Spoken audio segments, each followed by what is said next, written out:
Instead of burning rubber, today we're going to be burning leather and we're going to make something cool at the same time. That's coming up. Hello everyone, my name is Daniel Reitz. This is Weaver Leather Supply. Today we're going to be taking a look at some best practices for pyrography. And if you're not familiar with pyrography, essentially it's wood burning on leather. But it'd be kind of boring if I were to just roll through a list of do's and don'ts when it comes to pyrography. So what we're going to do today is I'm going to be working on a project while we're talking about the best practices. The project we're working on today is called Longtail. It's a bobcat with a long tail. Now, I know most bobcats, like the vast majority of them, have a short tail. They've got a little nub. Well, there's a genetic mutation that allows some of them to have a long tail, and that's where the name and the project today came from. Let's go ahead and jump in with tip number one, and that is to include any skills that you have in your pyrography project. Just because we're burning leather doesn't mean that we can't bring in other skills. In fact, with the project today, I'm not only going to be tooling it, but I'm also going to be 3D embossing it. We're going to be burning in the image, and we're going to be painting it. Don't worry, most of the clips are not time-lapse, just these first few so that we can get up to where the pyrography starts.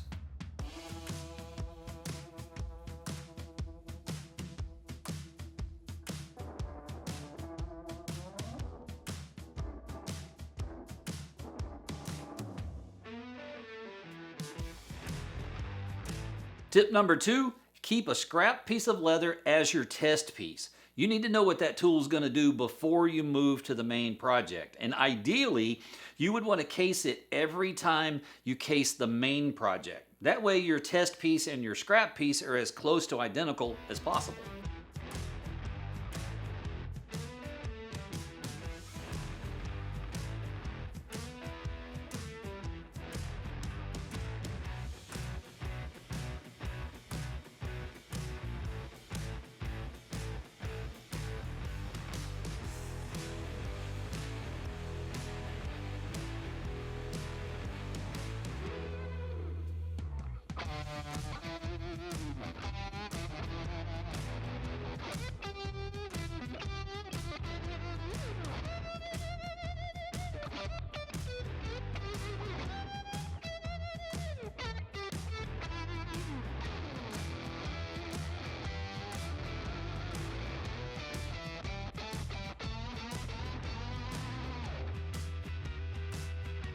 Number three, nibs can be worked flat or on their side. The flat side's great for shading, while the edge and the point is really good for fine detail.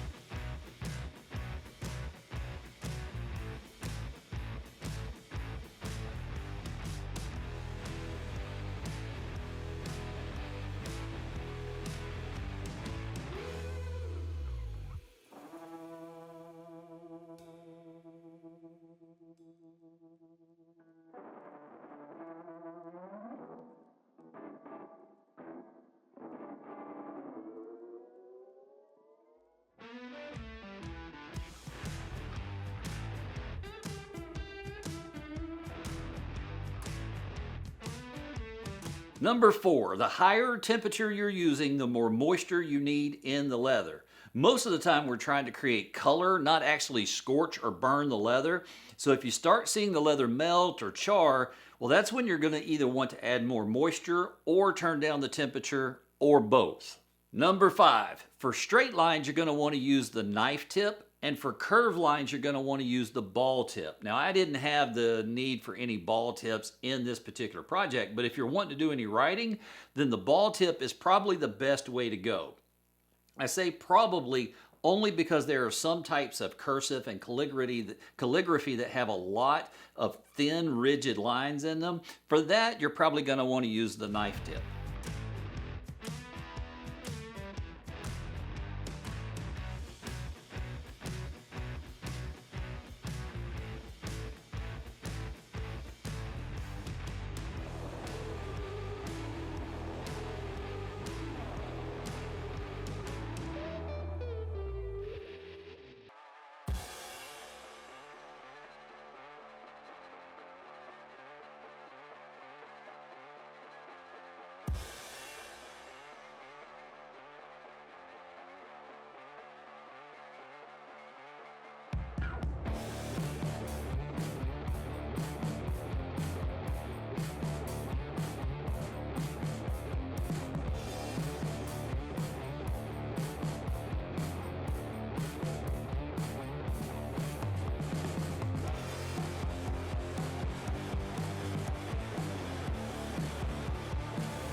Number 6, build up the colors slowly.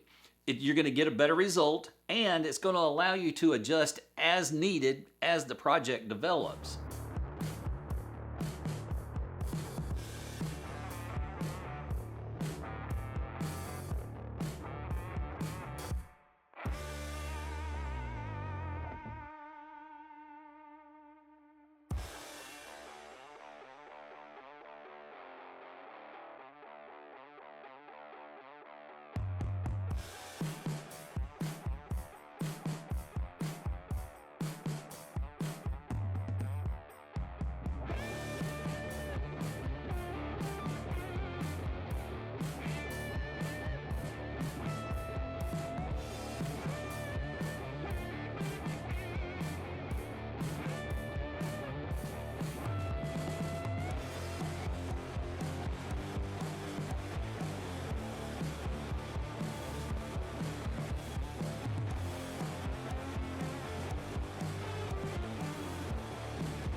And number 7, don't be afraid to add color. This is art. There's no rules. Just because we're doing pyrography doesn't mean that we can't add paint, dye, or antique.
As we finish up the project, here's a few really quick ones that don't really need any explanation. 1, a medium to low heat is almost always the best approach. 2, keep a glass container handy to put those hot nibs in. Plastic doesn't work, it'll melt it.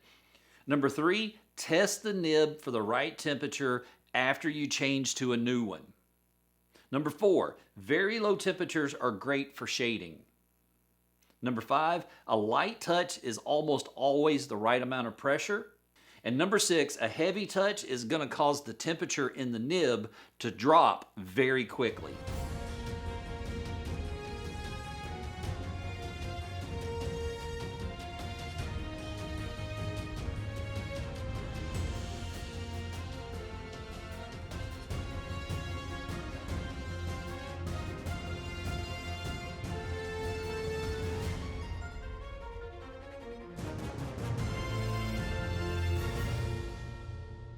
Well, that's going to do it for this video. I will see you in the next one. In the meantime, go make something amazing.